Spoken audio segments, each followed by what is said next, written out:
Well, good morning, you guys, and today we are canning up our roasted tomato sauce. You guys can see how thick and beautiful this is, how much it's reduced. I let it slow cook in my Instant Pot overnight, and it's beautiful. Now, what did I add to this? I added 2 tablespoons of canning salt, 1 teaspoon of cracked black pepper, which you'll kind of see the little spots of black pepper in here.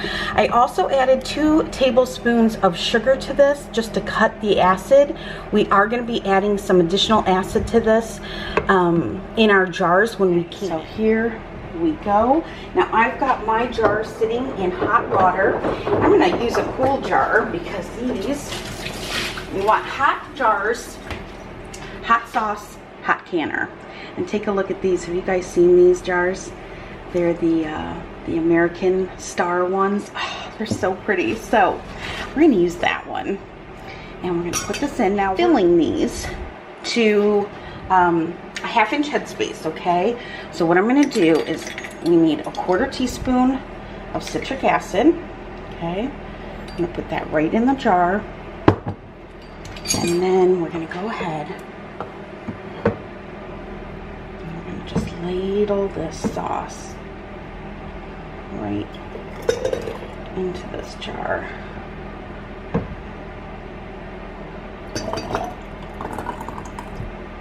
Oh, it smells amazing. All right. Now, remember the other video where we are going to be looking at the middle rim of our jar. That's how you can tell that you have a 1/4 inch, 1/2 inch, or 1 inch headspace. What I'm going to do is now I'm going to stir this, okay? Because I want that citric acid nice and stirred in. Okay, I'm going to get a little jelly jar here out of my cabinet that can hold my funnel and my Pokey Joe. And then what we're going to do is go ahead and wipe the rims. Now, I am not using Tattlers. I really want to start using a lot more Tattlers just in my home canning, and so I'll be filming a lot more with Tattlers. I know a lot of you have been wanting to see that because many of you are either buying the Harvest Guard or the Tattlers. And so you can look forward to a lot more videos with those. I am not using them for this because I don't want to stain my white lids red.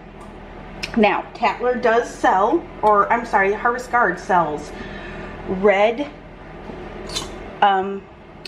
lids. And so, but they're out of stock. But as soon as they're back in stock, you guys, I'm going to invest in some. All right, so we're going to put this ring on, fingertip tight, okay?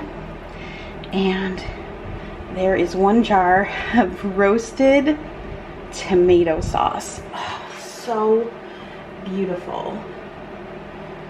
Okay, let's do one more together. I did another one of these really.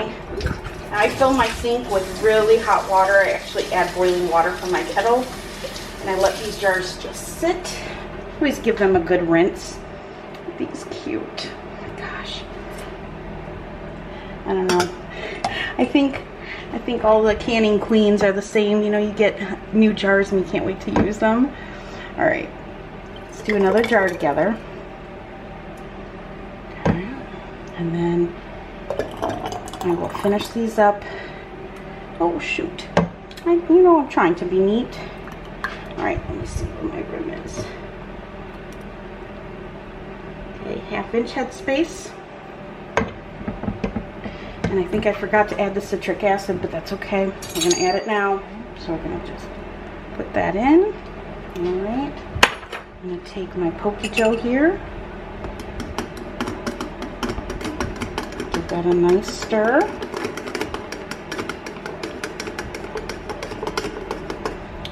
Now, tomatoes are one of those neutral foods.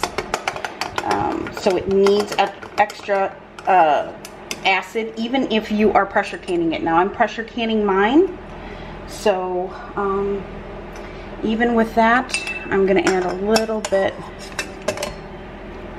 even though I am pressure canning it, I'm still going to be adding acid to this, okay?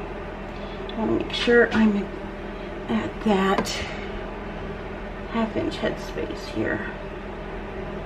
Okay. And then I'll go ahead.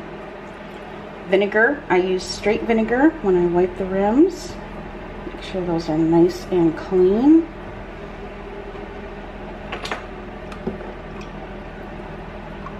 Lid, band, fingertip tight, and there's jar number 2. Woo, hot stuff, hot stuff. All right, I'm gonna keep going here, guys, and I will bring you back when I get them all in the canner. I'll let you know how many I got. This was a half bushel of tomatoes. Let's go ahead and add our citric acid.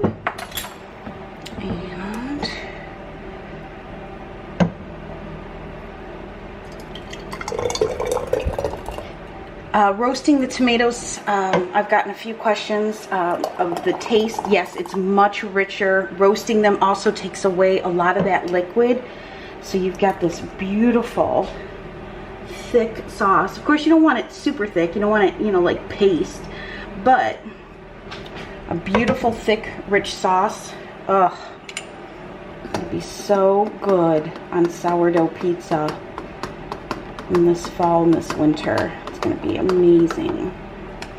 All right. Okay. What a great way to start Friday off with a canning session. Oh, and early in the morning. The sun is just up. The kids are all still sleeping. And, you know, this is how you do it on a homeschool day. You get it done in the morning before the kids get up. All right. Here we go. Fingertip tight. Beautiful. Okay, guys, I'll be back. Just to show you guys, I was able to get 9 jars out of that, and then I have a little left over that I will save for pizza. And I'll put that in the fridge. This is where I will use one of those plastic lids, which I'm going to go grab right now. So I am going to go ahead and I'm going to use one of the ball leak-proof lids because this might actually sit in my, I just made pizza last night for dinner, so it might sit in my fridge for a minute. So I'm just going to put this on, and when that cools down, I'll put that right in my fridge and we will use that up. You can even use this on English muffins, make the little English muffin pizzas for the kids for lunch. My kids love that. So, all right, I'm going to get the lid on my canner here, and we're going to rock and roll here until it vents.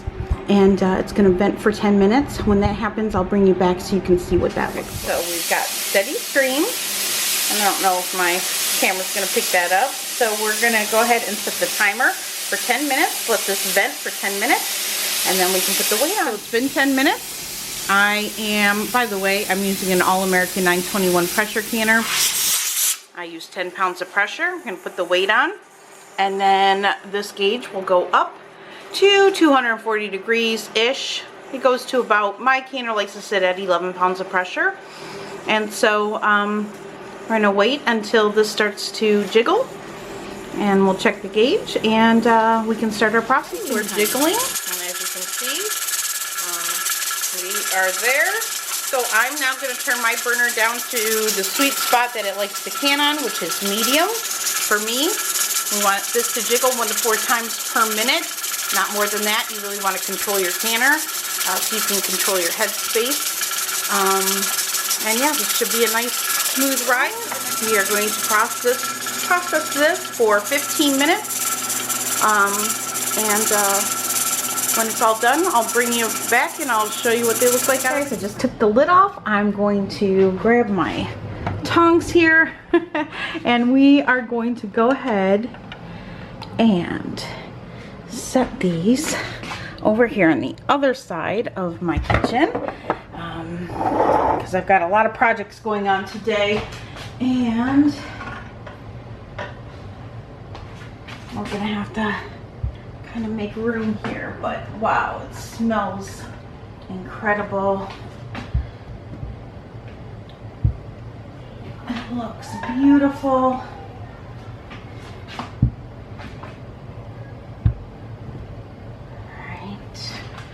And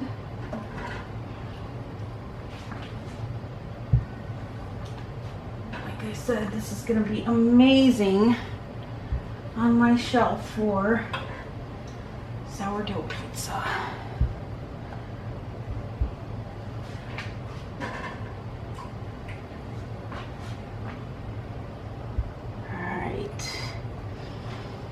All right, guys.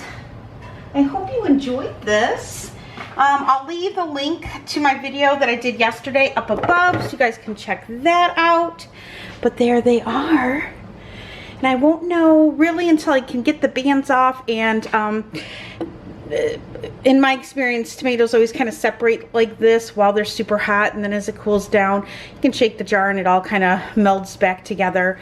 Well, I hope you guys enjoyed that, and I hope you give it a try. The roasted tomato is amazing, and I kind of think from now on this is the way I'm gonna make tomato sauce, because wow, is it a much richer, denser flavor. So and for those of you wondering, I do have my dehydrated skins in here. They are cooling down. Once they are cool, I'm going to put them in my Vitamix, and I'm going to make a roasted tomato powder out of those. I'm also, this is what I'm working on right now, a half bushel of apples that are going to go to into an apple pie filling. I'm not gonna have time to film that though today, so I'm gonna have to make another video on that. And I'm also making apple cider vinegar. So that, and then I've got to can some celery. So a lot of projects, a lot of irons in the fire today. My kitchen is a disaster, but I really do hope that you enjoyed this video. I hope you give it a try, and I'll be seeing you guys soon. All right, bye guys.